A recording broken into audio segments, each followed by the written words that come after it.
Morning, നമസ്കാരം. എല്ലാ പ്രേക്ഷകർക്കും സ്വാഗതം. നമ്മളൊരു പുതിയ രാവിലെയിലേക്ക് ഉണർന്നിരിക്കുകയാണ്. അപ്പോൾ വളരെ സജീവമായ ഒരു വാർത്താ ദിനം തന്നെയാണ് ഇന്നും. ഒരുപാട് പ്രധാനപ്പെട്ട വാർത്തകൾ പ്രേക്ഷകരെ കാത്തിരിപ്പുണ്ട്. പക്ഷെ ആ പ്രധാനപ്പെട്ട വാർത്തകളിലേക്ക് നമ്മൾ കടക്കുന്നതിന് മുമ്പ് പതിവ് പോലെ നമ്മൾ ചുറ്റുപാടുമുള്ള വാർത്തകൾ എന്തൊക്കെയാണ്, വിശേഷങ്ങൾ എന്തൊക്കെയാണ്, കാഴ്ചകൾ എന്തൊക്കെയാണ് എന്നൊക്കെയാണ് നോക്കാൻ പോകുന്നത്. ആദ്യം നോക്കാം നാട്ടിലെന്തുണ്ട്.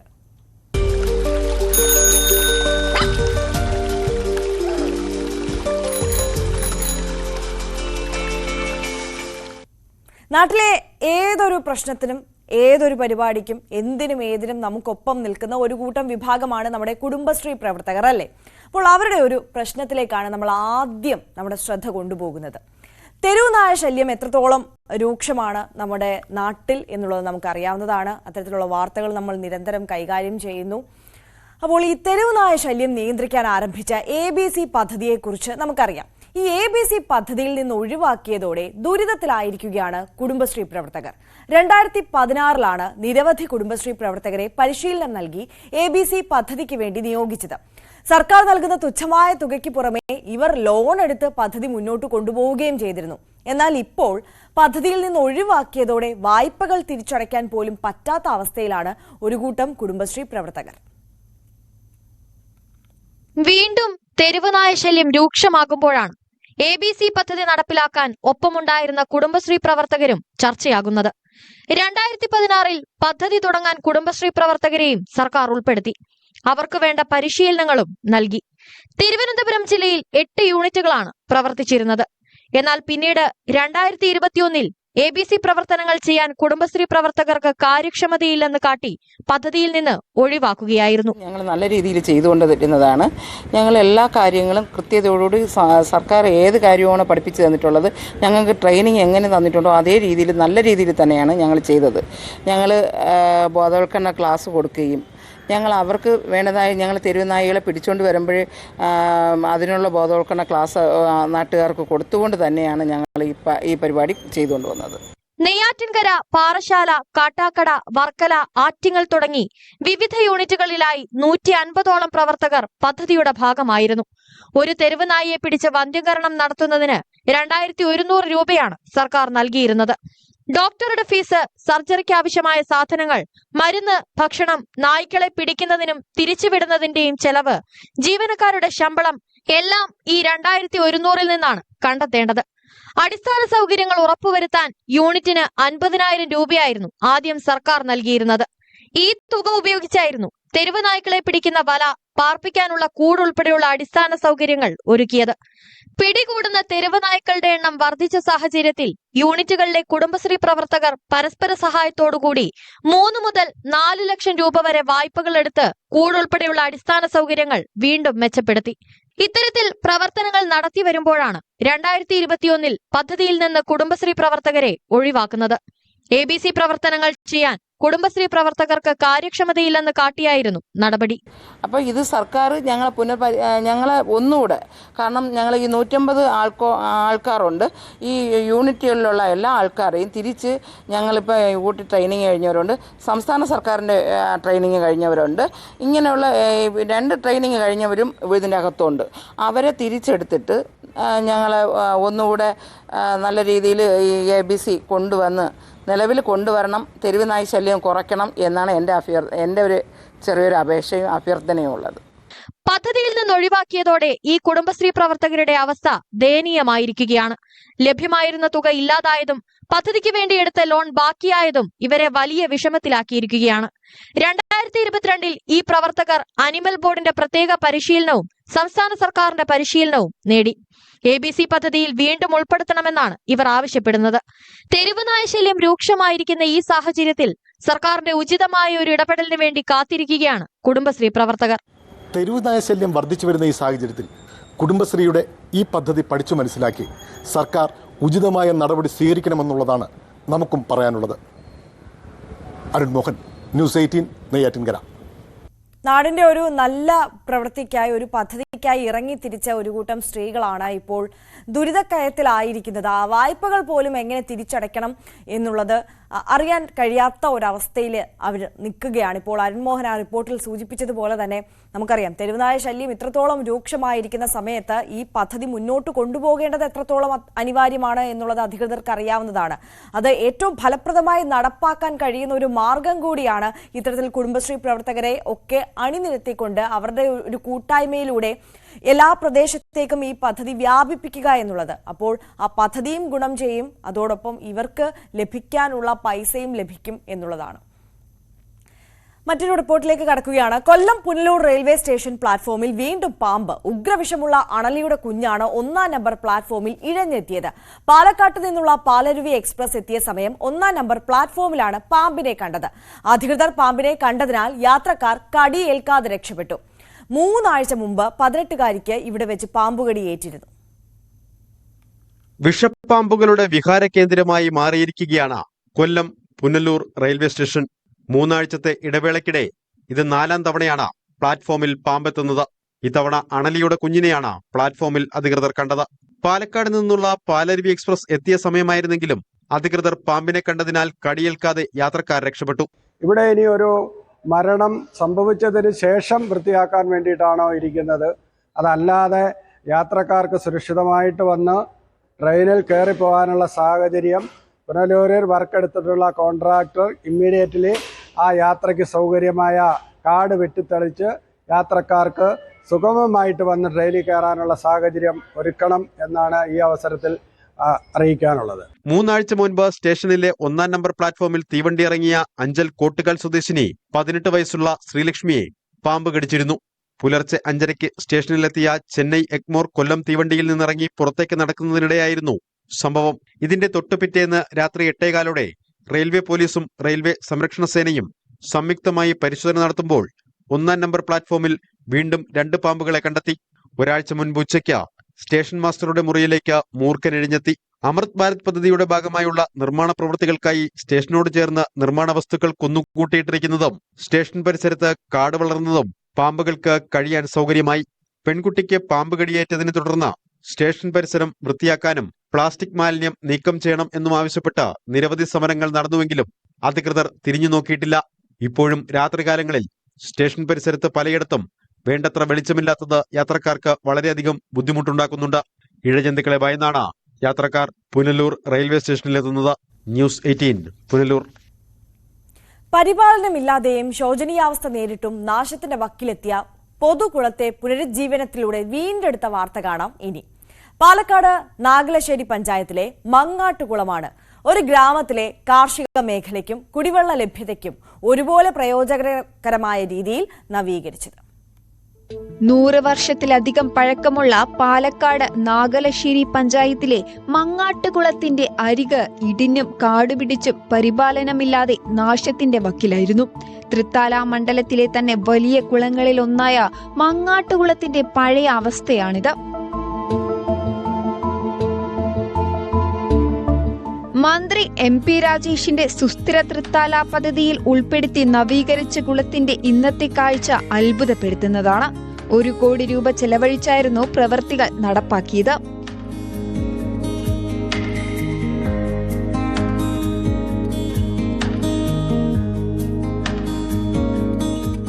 സെന്റിലധികം വിസ്തൃതിയുള്ള കുളം ഒരു കാലത്ത് പ്രദേശത്തെ കാർഷിക മേഖലയുടെയും കുടിവെള്ള ലഭ്യതയുടെയും പ്രധാന സ്രോതസ്സായിരുന്നു.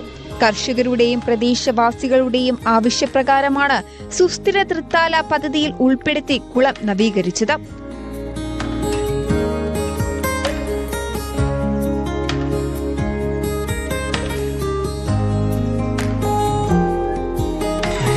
ഏതാനും വർഷങ്ങൾക്കായി മുമ്പായി വളരെ മോശപ്പെട്ട രീതിയിൽ ഉപയോഗശൂന്യമായി കിടക്കുന്ന കുളം കഴിഞ്ഞ ബഡ്ജറ്റ് ഫണ്ടായി 1 കോടി രൂപ ഈ കുളത്തിന് അനുവദിക്കുകയും ഈ പ്രദേശത്തുകാരുടെയും പഞ്ചായത്തിൻ്റെയും അഭ്യർത്ഥന മാനിച്ചുകൊണ്ട് ഈ കുളത്തിൻ്റെ പണി ഇപ്പോൾ ഏതാണ്ട് പൂർത്തീകരിച്ചിരിക്കുകയാണ്.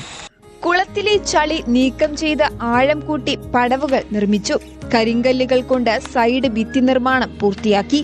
കുളത്തിനു ചുറ്റും ഇന്റർലോക്ക് സ്ഥാപിച്ചു. സംരക്ഷണ വേലിക്കൊപ്പം ഇരിപ്പിടവും നിർമ്മിച്ചിട്ടുണ്ട്. കൂടാതെ സോളാർ ലൈറ്റും സ്ഥാപിക്കും. 40 ഹെക്ടറിലധികം വരുന്ന കൃഷിസ്ഥലത്ത് ജലസേചനം ലഭ്യമാക്കുന്നതിനും പൊതുജനങ്ങൾക്ക് കുളിക്കുന്നതിനും മറ്റും ഉപയോഗപ്രദമാക്കുന്നതോടൊപ്പം നീന്തൽ പരിശീലനം നൽകാനും ലക്ഷ്യമിടുന്നുണ്ട്. ന്യൂസ് 18 പാലക്കാട്. പട്ടാമ്പിയിൽ നിന്നും കൊപ്പത്തേക്കുള്ള പട്ടാമ്പി മുതുതല ആമയൂർ റോഡിന്റെ നവീകരണ നടപടികൾ പുരോഗമിക്കുകയാണ്. PWDയും കിഫ്ബിയും ചേർന്നാണ് പ്രവൃത്തികൾ നടപ്പാക്കുന്നത്. കൊടുമുണ്ടയിൽ നിന്ന് മുതുതല വഴി തൃത്താല കൊപ്പം വരെയുള്ള ഭാഗമാണ് നവീകരിക്കുക. പട്ടാമ്പിയിൽ നിന്ന് കൊപ്പത്തേക്കുള്ള പട്ടാമ്പി മുതുതല പറക്കാട് ആമയൂർ റോഡ് നവീകരണത്തിനാണ് പദ്ധതി ആവിഷ്കരിച്ചത്. വർഷങ്ങൾക്ക് മുമ്പ് കിഫ്ബി പദ്ധതിയിൽ റോഡ് നവീകരിക്കാൻ പദ്ധതിയായെങ്കിലും മുതുതല അയ്യപ്പൻ കാവിന് സമീപത്തുള്ള പുതുപാലം പുതുക്കി പണിയുന്നതുൾപ്പെടെയുള്ള സാങ്കേതിക പ്രശ്നങ്ങൾ വിലങ്ങ് തടിയായി. പട്ടാമ്പി മുതൽ കൊടുമുണ്ടയാറം വരെയുള്ള റോഡിന്റെ ഭാഗം നേരത്തെ റബ്ബറൈസ് ചെയ്ത് നവീകരിച്ചതുമാണ്. തുടർന്നുള്ള 6 കിലോമീറ്ററോളം വരുന്ന പാതയാണ് ആധുനിക രീതിയിൽ നവീകരിക്കുന്നത്. പട്ടാമ്പിയിൽ നിന്ന് പള്ളിപ്പുറത്തേക്കും വളാഞ്ചേരി ഭാഗത്തേക്കും ഈ പാതയിലൂടെ ബസ്സുകൾ സർവീസ് നടത്തുന്നുണ്ട്. അറ്റകുറ്റപ്പണികളല്ലാതെ റോഡിൽ കാര്യമായ നവീകരണം നടത്തിയിട്ട് ഏറെക്കാലമായി. ഈ സാഹചര്യത്തിലാണ് മുഹമ്മദ് മുഹസിൻ MLAയുടെ ഇടപെടലിനെ തുടർന്ന് റോഡ് നവീകരിക്കാൻ പദ്ധതി തയ്യാറാക്കിയത്. അടുത്ത മാസത്തോടുകൂടി, ഈ മെയ് മാസത്തോടുകൂടി അതിൻ്റെ ഉദ്ഘാടനം കൂടി നടക്കുന്ന ഒരവസ്ഥയുണ്ട്. ഗ്രൗണ്ട്, നമ്മുടെ പഞ്ചായത്തിൻ്റെ ഗ്രൗണ്ട്, അതിൻ്റെ പ്രവർത്തനത്തിന് MLA 50 ലക്ഷവും അതുപോലെ തന്നെ സ്പോർട്സ് കൗൺസിൽ 50 ലക്ഷവും അനുവദിച്ചിട്ട് 1 കോടി രൂപയുടെ വർക്ക് അതിൻ്റെ ഭാഗമായിട്ട് നടക്കുകയാണ്. പഞ്ചായത്ത് NREGSൽ ഉൾപ്പെടുത്തി അതിൻ്റെ വർക്കും, അങ്ങനെ നമ്മുടെ പഞ്ചായത്തിലെ കഴിഞ്ഞ കാലഘട്ടങ്ങളിൽ ജനങ്ങൾ ആഗ്രഹിച്ചിരുന്ന വികസന പ്രവർത്തനങ്ങളൊക്കെ പൂർത്തീകരിക്കുന്ന ഒരു സ്ഥിതിവിശേഷത്തിൽ പോകുന്നു എന്നത് വളരെ ആശ്വാസകരമാണ്. പൊതുമരാമത്ത് വകുപ്പും കിഫ്ബിയും ചേർന്നാണ് പാത നവീകരിക്കുക. കൊടുമുണ്ട മുതൽ മുതുതല പുതുപാലം വരെയുള്ള 2 കിലോമീറ്ററോളം റോഡ് നവീകരിക്കാൻ 5.5 കോടി രൂപയാണ് അനുവദിച്ചിരിക്കുന്നത്. ഇതിന്റെ സാങ്കേതിക അനുമതി ലഭ്യമാവുന്ന മുറയ്ക്ക് ടെൻഡർ നടപടികൾ തുടങ്ങും. ഇതോടൊപ്പം പുതുപാലം പുതുക്കി പണിയാൻ 4.5 കോടിയോളം രൂപ അനുവദിച്ചിട്ടുണ്ട്. ഇതിന്റെ തുടർ നടപടികളും നടന്നു വരുന്നതേയുള്ളൂ. മുതുതല പുതുപാലം മുതൽ തൃത്താല കൊപ്പം വരെയുള്ള റോഡ് കിഫ്ബിയുടെ മേൽനോട്ടത്തിലാണ് നവീകരിക്കുക. 7.5 മീറ്റർ വീതിയിലാകും റോഡ് നവീകരിക്കുക. അഴുക്കുചാലുകൾ, ഓവുപാലങ്ങളുടെ പുനർനിർമ്മാണം എന്നിവയും ഉണ്ടാകും. നവീകരണ പ്രവൃത്തികൾ ഉടൻ ആരംഭിക്കുമെന്ന് പ്രതീക്ഷയിലാണ് നാട്ടുകാർ. ന്യൂസ് 18 പട്ടാമ്പി. കായംകുളത്തെ പത്തിയൂർ പാലവും നവീകരിക്കുകയാണ്. പുനർനിർമ്മാണത്തിനായി പത്തിയൂർ പാലം പൊളിച്ചു തുടങ്ങി. കരിപ്പുഴ തോടിന് കുറുകെയുള്ള പാലമാണ് പൊളിക്കുന്നത്. 6 മാസത്തിനുള്ളിൽ പുതിയ പാലം നിർമ്മാണം പൂർത്തിയാക്കാനാണ് ലക്ഷ്യം. കരിപ്പുഴ തോടിനു കുറുകെ കാൽനടയ്ക്കും ബൈക്കിനും പോകാൻ സമാന്തര ഇരുമ്പ് പാലം സജ്ജമാക്കിയിരുന്നു. ഇതിനു ശേഷമാണ് പാലം പൊളിക്കുന്നത്. പാലം പൊളിച്ചതോടെ കരിയിലക്കുളങ്ങര ഭാഗത്തു നിന്നും ഭഗവതിപ്പടി ഭാഗത്തേക്കുള്ള വാഹനങ്ങൾ എരുവ പാലം വഴി പോകണം. ഭഗവതിപ്പടി ഭാഗത്തു നിന്നും കരിയിലക്കുളങ്ങരയിലേക്കുള്ള വാഹനങ്ങളും ഇതേ വഴിയാണ് ഉപയോഗിക്കേണ്ടത്. പാലം നിർമ്മിക്കുന്നതിന് 2.78 കോടി രൂപയാണ് അനുവദിച്ചത്.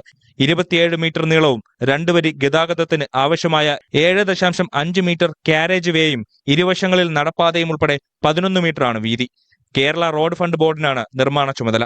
6 മാസത്തിനുള്ളിൽ നിർമ്മാണം പൂർത്തിയാക്കാനാണ് ലക്ഷ്യം. ന്യൂസ് 18 കായംകുളം. ജൽ ജീവൻ മിഷൻ കുടിവെള്ള പദ്ധതിക്ക് വേണ്ടിയുള്ള പൈപ്പിടൽ ഗ്രാമീണ റോഡുകളുടെ തകർച്ചയ്ക്ക് കാരണമാകുന്നതായി പരാതി. പൈപ്പിടലിന് ശേഷം റോഡുകൾ പൂർവ്വസ്ഥിതിയിലാക്കാത്തതാണ് തകർച്ചയ്ക്ക് കാരണം. തൃക്കരിപ്പൂർ മണ്ഡലത്തിൽ മാത്രം 346.62 കോടി രൂപ ചെലവിൽ 36,136 കുടുംബങ്ങൾക്ക് ശുദ്ധജലം ഉറപ്പാക്കുന്നതാണ് ജൽജീവൻ മിഷൻ പദ്ധതി. പ്രവൃത്തി തുടങ്ങി 1.5 വർഷത്തോളമായെങ്കിലും പദ്ധതി പൂർത്തിയായില്ല. റോഡുകൾ വെട്ടിപ്പൊളിച്ച് പൈപ്പിടൽ മാത്രമാണ് പുരോഗമിക്കുന്നത്. വെട്ടിപ്പൊളിച്ച റോഡുകൾ പൈപ്പിട്ട ശേഷം മണ്ണിട്ട് മൂടും. കുഴിയെടുത്ത റോഡുകൾ കോൺക്രീറ്റോ ടാറിങ്ങോ ചെയ്ത് പൂർവ്വസ്ഥിതിയിലാക്കണമെന്നാണ് വ്യവസ്ഥ. എന്നാൽ ഇത് പാലിക്കപ്പെടുന്നില്ലെന്നാണ് ആക്ഷേപം. താരതമ്യേന വീതി കുറഞ്ഞ പഞ്ചായത്ത് റോഡുകളിൽ വലിയ പ്രതിസന്ധിയാണിത്.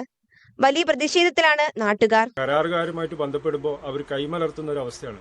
നാട്ടുകാരുടെ ചോദ്യങ്ങൾക്ക് മുമ്പിൽ മെമ്പർമാരാണ് ഇപ്പോൾ ഒരു ചോദ്യചിഹ്നമായിട്ട് മാറുന്നത്. കാരണം ഇത് ക്രോസിംഗ് ചെയ്തത് മാത്രമാണ് ഇപ്പോൾ പാച്ച് വർക്ക് ചെയ്യുക എന്നുള്ളതാണ് കരാറുകാരന്റെ നിലപാട്. തൊട്ടടുത്ത പഞ്ചായത്തുകളിൽ ചെയ്ത വർക്കുകളിൽ മൊത്തം ഈ പറഞ്ഞതുപോലെ റീടാറിങ് ചെയ്തിട്ടുണ്ട്. പക്ഷേ നമ്മൾ തൃക്കരിപ്പൂർ പഞ്ചായത്തിൽ സകല റോഡും ഈ രീതിയിൽ പുതുതായിട്ട് ചെയ്ത റോഡുകൾ പോലും ഈ രീതിയിൽ കിളച്ചു വെച്ച ഒരവസ്ഥയാണ്. അടുത്ത ആഴ്ച ആകുമ്പോഴേക്കും മഴ എത്തുകയാണ്. ഇനി എന്ത് ചെയ്യുമെന്നുള്ള രീതിയിലാണ് ഇപ്പോൾ വാർഡ് മെമ്പർമാരൊക്കെ ഉള്ളത്. കുഴിയെടുത്ത മണ്ണ് പകുതിയും റോഡിൽ കൂട്ടിയിട്ട നിലയിലാണ്. മഴയത്ത് മണ്ണൊലിച്ചു പോവുകയും മൂടിയ ഭാഗത്ത് കുഴി വീണ്ടും രൂപപ്പെടുകയും ചെയ്യും. മഴ കനക്കുന്നതോടെ പ്രശ്നം സങ്കീർണമാകും. നിലവിൽ വാഹനങ്ങൾ കടന്നു പോകുമ്പോൾ റോഡിടിഞ്ഞ് വിള്ളൽ വീഴുന്നുണ്ട്. ന്യൂസ് 18 തൃക്കരിപ്പൂർ. ഇതിപ്പോൾ തൃക്കരിപ്പൂർ പഞ്ചായത്തിന്റെ അവസ്ഥ മാത്രമാണ് എന്ന് തോന്നുന്നില്ല. നമ്മുടെ ചുറ്റുപാട് നോക്കിയ പല സ്ഥലത്തും ഈ സമാന അവസ്ഥ കാണാൻ സാധിക്കും. ഒരുപക്ഷെ കോടികൾ മുടക്കി പുതുക്കിയ റോഡാണെങ്കിൽ പോലും അത് ഒരാഴ്ച പിന്നിടുമ്പോൾ തന്നെ ഇത്തരത്തിൽ പൈപ്പിടുന്നതിന്റെ ഭാഗമായി വന്ന് കുത്തിപ്പൊളിക്കുകയും പിന്നീട് അത് ശരിയാക്കാത്ത അവസ്ഥയെ നമുക്ക് കാണാൻ സാധിക്കുന്നുണ്ട്. ഇടുക്കി കല്ലാർകുട്ടി അണക്കെട്ടിൽ അടിഞ്ഞുകൂടിയ ചെളിയും മണലും നീക്കം ചെയ്യാൻ നടപടിയില്ല. ഡാമിന്റെ സംഭരണശേഷി വലിയ തോതിൽ ഇതുമൂലം കുറഞ്ഞിട്ടുണ്ട്. മഴക്കാലം തുടങ്ങിയാൽ സംസ്ഥാനത്ത് ആദ്യം തുറക്കുന്ന ജലസംഭരണിയാണ് കല്ലാർകുട്ടി. ദിവസങ്ങളോളം വെള്ളം തുറന്നുവിടും. ഡാമിന്റെ സംഭരണശേഷി കുറഞ്ഞതാണ് ചെറിയ മഴ പെയ്താൽ പോലും ഡാം തുറക്കേണ്ടി വരുന്നത്. ഡാമിൽ അടിഞ്ഞുകൂടിയിട്ടുള്ള ചെളിയും മണലും നീക്കം ചെയ്യണമെന്ന ആവശ്യം ഏറെ നാളായി നിലനിൽക്കുന്നു. വല്ലപ്പോഴും ഒരിക്കൽ ഡാമിന്റെ സ്ലൂയിസ് വാൽവ് തുറന്നുവിടുമെങ്കിലും തീരവാസികൾക്കും നാട്ടുകാർക്കുമൊക്കെ മീൻ പിടിക്കാൻ കഴിയും എന്നതിനപ്പുറം ഡാമിലെ ചെളിയും മണലും കാര്യമായി പോകാറില്ല. ഓരോ തവണയും ജലസംഭരണികളിലെ മണൽ കോരിമാറ്റുമെന്ന് അധികൃതർ പ്രഖ്യാപിക്കുമെങ്കിലും ഒന്നും നടപ്പാക്കാറുമില്ല. കല്ലാർകുട്ടി ഡാമിന്റെ സംഭരണശേഷിയുടെ 50% മണൽ മൂടിക്കിടക്കുകയാണ്. കല്ലാർകുട്ടി ഡാമിലെ മണൽ നീക്കണമെന്ന് ആവശ്യപ്പെട്ടുകൊണ്ടാണ് കല്ലാർകുട്ടി ഡാമിൻ്റെ അറ്റകുറ്റപ്പണിയുമായി ബന്ധപ്പെട്ടാണ് ഡാം തുറന്നു വിടുകയും ഇതുവരെ മണൽ നീക്കുവാനുള്ള ഒരു ക്രമീകരണങ്ങളും നടന്നില്ല. അടുത്ത മഴക്കാലം വരികയാണ്. ഡാമിൻ്റെ സംഭരണശേഷി വളരെയധികം കുറവാണ്. പ്രളയത്തിലും മറ്റ് ഘടകങ്ങളിലെല്ലാം വന്ന് അടിഞ്ഞുകൂടിയിരിക്കുന്ന മണലുകളും ചെളികളും നീക്കം ചെയ്യാതെ ഡാമിന് സംഭരണശേഷി ഒരു തുള്ളി പോലും ഇല്ലാതെ ചെറിയ മഴ പെയ്യുമ്പോൾ പോലും ഡാം നിറയുന്ന രീതിയാണ് ഇപ്പോൾ കണ്ടുവരുന്നത്. അധികാരികൾ മണൽ നീക്കുമെന്ന് വാഗ്ദാനം നൽകിയിട്ട് പോലും അടിയന്തരമായി അടുത്ത മഴയ്ക്ക് മുമ്പ് ഈ മണൽ നീക്കണമെന്നാണ് ആവശ്യപ്പെടുന്നത്. അറ്റകുറ്റപ്പണികൾക്കായി 3 മാസം മുൻപ് 2 ആഴ്ച ഡാം തുറന്നുവിട്ടപ്പോഴും മണലും ചെളിയും മാറ്റുമെന്ന് KCB അധികൃതർ പറഞ്ഞിരുന്നു. എന്നാൽ നടപടിയുണ്ടായില്ല. മഹാപ്രളയത്തിൽ ഒഴുകിയെത്തിയ ചെളിയും മണലും കല്ലും മരങ്ങളുടെ അവശിഷ്ടങ്ങളും ഡാമിന്റെ അടിത്തട്ടിൽ അടിഞ്ഞുകൂടിയിരുന്നു. ഇവയെല്ലാം നീക്കം ചെയ്താൽ മാത്രമേ ചെറിയൊരു മഴയിൽ പോലും ഡാം തുറക്കേണ്ട പതിവ് സാഹചര്യം ഒഴിവാക്കാൻ കഴിയൂ. കല്ലാർകുട്ടി ഡാമിന്റെ സുരക്ഷിതത്വത്തിനായി നടപടിയില്ലാത്തതുമൂലം ഈ മഴക്കാലവും മുഴുവൻ സമയവും ഡാം തുറക്കേണ്ട സ്ഥിതി വരുമെന്നാണ് നാട്ടുകാർ പറയുന്നത്. ന്യൂസ് 18 ഇടുക്കി. പണിതിട്ടും പണിതീരാത്തൊരാശുപത്രി ഉണ്ട് ഇടുക്കി രാജക്കാട്. 4 വർഷം മുമ്പ് തുടങ്ങിയ ഹോമിയോ ആശുപത്രി നിർമ്മാണമാണ് ഇപ്പോഴും എങ്ങും എത്തിയിട്ടില്ല. രാജാക്കാട് ഗ്രാമപഞ്ചായത്തിലെ IHRD കെട്ടിടത്തിലെ ഇടുങ്ങിയ മുറിയിലാണ് ഹോമിയോ ആശുപത്രി പ്രവർത്തിക്കുന്നത്. ആശുപത്രിക്ക് അടിസ്ഥാന സൗകര്യമുള്ള കെട്ടിടം വേണമെന്നത് ദീർഘനാളായുള്ള ആവശ്യമാണ്. തുടർന്ന് 2019 ആശുപത്രിക്കായി പുതിയ കെട്ടിടം നിർമ്മിക്കുവാൻ സ്ഥലമേറ്റെടുത്തു. 2020 MLA ഫണ്ടിൽ നിന്ന് കെട്ടിടം നിർമ്മിക്കാൻ 40 ലക്ഷം രൂപയും അനുവദിച്ചു. നിർമ്മാണവും തുടങ്ങി. പിന്നാലെ പ്രവൃത്തി നിലയ്ക്കുകയായിരുന്നു. ഈ ഹോമിയോ ആശുപത്രിക്ക് ഫണ്ട് അനുവദിച്ചൊപ്പം തന്നെ കേരളത്തിലെ പല 7-8 ആശുപത്രികൾക്ക് ഫണ്ട് അനുവദിച്ചിരുന്നു. എന്നാൽ ആ ഫണ്ട് അനുവദിച്ച ആശുപത്രികളുടെ പണികളെല്ലാം പൂർത്തീകരിച്ചുകൊണ്ട് അവിടെ ആളുകൾക്ക് മരുന്ന് വിതരണം നടത്തുന്നതിനുള്ള സംവിധാനം ചെയ്തുകൊണ്ട് ആശുപത്രിയുടെ ഉദ്ഘാടനം നിർവഹിച്ചിരിക്കുകയാണ്. എന്നാൽ ഞാൻ നിൽക്കുന്ന ഈ ആശുപത്രിയുടെ ഉദ്ഘാടനം നടത്താൻ പോയിട്ട് അതിൻ്റെ ഒരു നിലയുടെ പണി പോലും പൂർത്തീകരിക്കുവാൻ ഇവിടെ കഴിഞ്ഞിട്ടില്ല. നിരവധി പേരെത്തുന്ന ആശുപത്രി സ്ഥലപരിമിതിയിൽ ബുദ്ധിമുട്ടുമ്പോഴും പ്രശ്നപരിഹാരം വൈകുകയാണ്. ന്യൂസ് 18 ഇടുക്കി. എന്നാൽ മുതുതലയിലെ കാര്യം അങ്ങനെയല്ല കേട്ടോ. ചിരകാല സ്വപ്നം യാഥാർത്ഥ്യമാക്കിയിരിക്കുകയാണ് മുതുതല കുടുംബാരോഗ്യ കേന്ദ്രത്തിന്റെ പ്രവർത്തനം. ഇനി സ്വന്തം കെട്ടിടത്തിലേക്കാണ്. 2 കോടി രൂപ ചെലവഴിച്ചാണ് മികച്ച സൗകര്യങ്ങളോടെ കെട്ടിട നിർമ്മാണം പൂർത്തിയാക്കിയത്. ഈ മാസം 18-ന് കെട്ടിട ഉദ്ഘാടനത്തോടെ പൂർണ്ണമായും പുതിയ കെട്ടിടത്തിലാകും ആശുപത്രിയുടെ പ്രവർത്തനം. വർഷങ്ങളായി വാടക കെട്ടിടത്തിൽ ഏറെ പരിമിതിക്കുള്ളിലാണ് മുതുതല പ്രാഥമികാരോഗ്യ കേന്ദ്രം പ്രവർത്തിച്ചു വരുന്നത്. സ്ഥലപരിമിതിയിൽ ജീവനക്കാരും രോഗികളും ഏറെ പ്രയാസത്തിലായിരുന്നു. പ്രാഥമികാരോഗ്യ കേന്ദ്രം കുടുംബാരോഗ്യ കേന്ദ്രമാക്കി ഉയർത്തിയതോടെ ആവശ്യത്തിന് സൗകര്യമില്ലാതായി. ഈ സാഹചര്യത്തിലാണ് മികച്ച സൗകര്യത്തോടുള്ള പുതിയ ഇടനില കെട്ടിടം നിർമ്മിക്കാൻ പദ്ധതിയായത്. 2 കോടി രൂപ ചിലവഴിച്ചുള്ള കെട്ടിട നിർമ്മാണമാണ് ഇപ്പോൾ പൂർത്തിയായത്. അത്യാധുനിക രീതിയിൽ സ്വകാര്യ ആശുപത്രികളോട് കിടപിടിക്കുന്ന തരത്തിലാണ് പുതിയ കെട്ടിടം യാഥാർത്ഥ്യമായത്. ഇതോടെ ജില്ലയിലെ ഏറ്റവും വലിയ പ്രാഥമികാരോഗ്യ കേന്ദ്രമായി മുതുതല ആരോഗ്യ കേന്ദ്രം മാറി. 8000 ചതുരശ്ര അടി വിസ്തീർണത്തിലാണ് നിർമ്മാണം. OP, ഡോക്ടർ റൂമുകൾ, pharmacy, laboratory, mini operation theatre, observation room, conference hall തുടങ്ങിയവയാണ് കെട്ടിടത്തിൽ വിഭാവനം ചെയ്തിട്ടുള്ളത്. PWD വിഭാഗത്തിന്റെ മേൽനോട്ടത്തിലായിരുന്നു നിർമ്മാണം. ന്യൂസ് 18 പാലക്കാട്.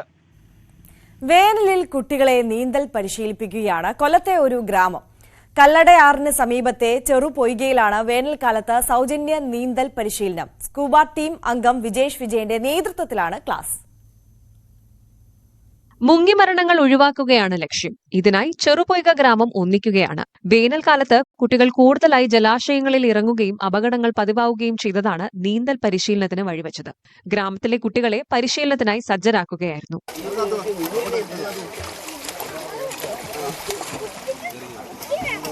മുഖ്യമന്ത്രിയുടെ അഗ്നിരക്ഷാസേന മെഡൽ കരസ്ഥമാക്കിയ fire and rescue scuba team അംഗം വിജേഷ് വിജയനാണ് പരിശീലനം നൽകുന്നത്. ചെറുപൊയ്കയിലെ നവോദയം ഗ്രന്ഥശാല പ്രവർത്തകരും ദൌത്യത്തിൽ പങ്കാളികളാണ്. ഫിസിക്സ്, കെമിസ്ട്രി, മാത്സ് ഇതൊക്കെ പഠിപ്പിക്കുന്നുണ്ട്. പക്ഷേ പ്രകൃതിയോട് അല്ലെങ്കിൽ പ്രകൃതിയിൽ ഉണ്ടാകുന്ന ദുരന്തങ്ങളെ എങ്ങനെ ഫേസ് ചെയ്യണമെന്നുള്ളത് നമ്മൾ നമ്മുടെ കുട്ടികളെ പഠിപ്പിക്കും. അതുകൊണ്ട് തന്നെ എനിക്ക് അത്ഭുതം വന്നതെന്ന് വെച്ചാൽ ഈ ഇത്രയും വെള്ളം കിടക്കുന്നിടത്ത് പോലും 101 കുട്ടികൾ, 150 കുട്ടികൾക്ക് നീന്തൽ അറിയത്തില്ല. അവരുടെ രക്ഷകർത്താക്കളും പലർക്കും അറിയത്തില്ലെന്ന് തോന്നുന്നു. 10 മിനിറ്റ് കരയിലെ വ്യായാമത്തിന് ശേഷമാണ് നീന്തൽ പരിശീലനം. പുലർച്ചെ 5 മണി മുതൽ 10 മണി വരെയും വൈകുന്നേരങ്ങളിലുമാണ് പരിശീലനം. ദൂരസ്ഥലങ്ങളിൽ നിന്ന് പോലും വിദ്യാർത്ഥികൾ നീന്തൽ പരിശീലനത്തിനായി എത്താറുണ്ട്. കുഞ്ഞുങ്ങൾക്ക് അതൊരു സന്തോഷമാണ്. രാവിലെ എഴുന്നേറ്റ് അവർക്ക് ഭയങ്കര വരാനും അപ്പോൾ അവരിവിടെ വന്ന് നീന്തൽ പഠിച്ചതിന് ശേഷമാണ് നീന്തലിൻ്റെ പ്രാധാന്യം നമ്മുടെ ജീവിതത്തിൽ മനസ്സിലാവുന്നത്. വളരെ സന്തോഷമുള്ള കാര്യമാണ്. കാരണം നമ്മുടെ അടുത്ത് തന്നെ ഇത്രയും കുഞ്ഞുങ്ങൾ ഇൻട്രസ്റ്റ് ആയിട്ട് രാവിലെ എഴുന്നേറ്റ് വരുന്നത് വളരെ നല്ല കാര്യമാണ്. കല്ലടയാറ്റിലും സമീപ ഗ്രാമങ്ങളിലുമായി ഒട്ടേറെ മുങ്ങിമരണങ്ങൾ സംഭവിക്കുമ്പോൾ രക്ഷാപ്രവർത്തനത്തിന് എത്തുന്നത് വിജീഷാണ്. നീന്തൽ വശമില്ലാതെ കുട്ടികൾ അപകടത്തിൽ പെടരുതെന്ന ഉറച്ച തീരുമാനത്തിലാണ് വിജീഷും. സൗജന്യമായാണ് നീന്തൽ പരിശീലിപ്പിക്കുന്നത്. ന്യൂസ് 18 കൊട്ടാരക്കര. നമ്മൾ അറിഞ്ഞിരിക്കേണ്ട ലൈഫ് സ്കില്ലിൽ ഏറ്റവും പ്രധാനപ്പെട്ട ഒന്ന് തന്നെയാണല്ലേ ഈ നീന്തൽ. സ്കൂൾ തുറക്കുമ്പോഴേക്കും കുട്ടികളെ പിടിക്കാൻ മാനേജ്മെന്റ് സ്കൂളുകളാണ് സാധാരണ ഓടി നടക്കാറ്.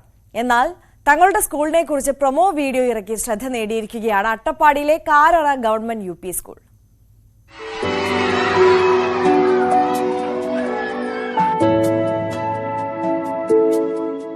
വേറിട്ടൊരു സ്കൂൾ ഇവിടെയുണ്ട്. അട്ടപ്പാടിയിലെ കാരറ ഗവൺമെന്റ് UP സ്കൂൾ ഒരു സർക്കാർ സ്കൂളിന്റെ ഗുണമേന്മകൾ ശ്രദ്ധയിൽപ്പെടുത്തിക്കൊണ്ട് വളരെ സർഗാത്മകമായി കുട്ടികളെ സ്കൂളിലേക്ക് ക്ഷണിക്കുകയാണവർ. ശ്രദ്ധേയമായ ഒരു ലഘു സിനിമയിലൂടെയാണ് അവർ അവരുടെ സ്കൂളിന്റെ പ്രത്യേകതകൾ വരച്ചു കാട്ടുന്നത്.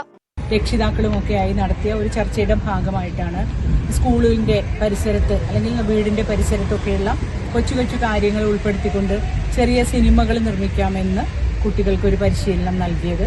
അതിന്റെ ഭാഗമായിട്ടാണ് സ്കൂളിന് ഒരു അഡ്വർടൈസ്മെന്റ് തയ്യാറാക്കാം എന്ന് കുട്ടികൾ നിർദ്ദേശിച്ചത്. അങ്ങനെയാണ് ആ അഡ്വർടൈസ്മെന്റ് തയ്യാറാക്കിയിട്ടുള്ളത്. ഇത് സ്കൂളിന്റെ പരസ്യമായി മാത്രം തയ്യാറാക്കിയതല്ല. സ്കൂൾ വേനൽ അവധിക്കാലത്ത് സിനിമാ നിർമ്മാണവുമായി ബന്ധപ്പെട്ട് കുട്ടികൾക്ക് നൽകിയ പരിശീലനത്തിന്റെ ഭാഗമായി നൽകിയ പല അസൈൻമെന്റുകളിൽ നിന്നും രൂപപ്പെട്ടു വന്ന ഒന്നാണ്. അതാണ് സ്കൂളിന് സ്വന്തമായി ഒരു പരസ്യമായി മാറിയത്. എന്തായാലും എന്റെ കൊച്ചിനെ ഞാൻ ഈ കാരറ സ്കൂളിൽ തന്നെ ചേർക്കുള്ളൂ. ഞാൻ ഈ വേറെ എന്റെ മോനെ വിളിച്ചിട്ട്. News 18 Palakkad. All Kerala photographers association Charummood മേഖല ലഹരി വിരുദ്ധ റാലി സംഘടിപ്പിച്ചു. നൂർനാട് നിന്നും ആരംഭിച്ച റാലി ആലപ്പുഴ ജില്ലാ secretary Anil focus flag off ചെയ്തു. റാലിയിൽ പെഹൽഗാം ഭീകരാക്രമണത്തിൽ കൊല്ലപ്പെട്ടവർക്ക് ആദരാഞ്ജലികൾ അർപ്പിച്ചു. കറ്റാനം ജംഗ്ഷനിൽ നടന്ന സമാപന ചടങ്ങ് Mavelikara excise assistant inspector V Ramesan ഉദ്ഘാടനം ചെയ്തു. ഒപ്പം ലഹരി വിരുദ്ധ സന്ദേശവും പ്രതിജ്ഞയും നൽകി സംസാരിച്ചു.